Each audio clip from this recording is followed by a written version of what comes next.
মৃত্যুতে অঝরে কাঁদলেন ছেলে তারেক রহমান। তাকে যেন কেউ সান্ত্বনা দিতে পারছে না। তার কান্না করা যাক। আজ মঙ্গলবার সকাল 6টায় রাজধানীর এভারকেয়ার হাসপাতালে চিকিৎসাধীন অবস্থায় শেষ নিঃশ্বাস ত্যাগ করেন বাংলাদেশের সাবেক 3বারের প্রধানমন্ত্রী বেগম খালেদা জিয়া। তার মৃত্যুতে সারা দেশে নেমে এসেছে গভীর শোকের ছায়া। বিএনপির নেতাকর্মী সহ সাধারণ জনগণ সবাই যেন এই শোক সংবাদে বাকরুদ্ধ হয়ে পড়েছেন। হাসপাতালের সামনে গেলে দেখা যাচ্ছে নেতাকর্মীদের কান্নার ঢল।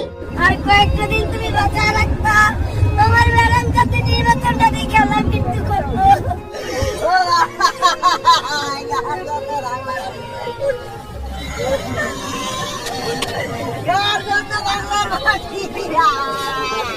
তাদের আহাজারি দেখে মনে হবে যেন নিজের পরিবারের কাউকে হারিয়েছেন। এতে স্পষ্টভাবেই বোঝা যায় তিনি কিভাবে বাংলাদেশের নেতৃত্ব দিয়েছেন এবং মানুষের হৃদয়ে কতটা গভীর প্রভাব রেখেছিলেন। তার মৃত্যুতে আজ কাঁদছে পুরো দেশ, কাঁদছে সারা দেশের মানুষ। আর ছেলে তারেক রহমানের এই গভীর শোক যেন একেবারেই স্বাভাবিক। খুব অল্প বয়সেই তিনি হারিয়েছেন তার বাবাকে। এরপর মা বেগম খালেদা জিয়া তাকে ভালোবাসা ও আদর দিয়ে আগলে বড় করে তুলেছেন। কিন্তু সেই মায়ের স্নেহ খুব বেশি দিন তার ভাগ্যে জোটেনি। আওয়ামী লীগ সরকারের আমলে তাকে বাংলাদেশ ছেড়ে লন্ডনে চলে যেতে হয়। সেখানেই তাকে কাটাতে হয়েছে দীর্ঘ 17টি বছর। এই দীর্ঘ সময় জুড়ে তিনি বঞ্চিত ছিলেন মায়ের সান্নিধ্য ও ভালোবাসা থেকে। চাইলেও তিনি ছুটে আসতে পারেননি দেশে। এমনকি মায়ের গুরুতর অসুস্থতার খবর পাওয়ার পরও বাংলাদেশে আসার সুযোগ পাননি। অবশেষে যখন একটু সুযোগ তৈরি হলো, তিনি বাংলাদেশে ফিরতে পারলেন। ঠিক সেই মুহূর্তেই হারিয়ে ফেললেন তার মমতাময়ী মাকে। এমন শোক, এমন বেদনা কোনো ছেলের পক্ষে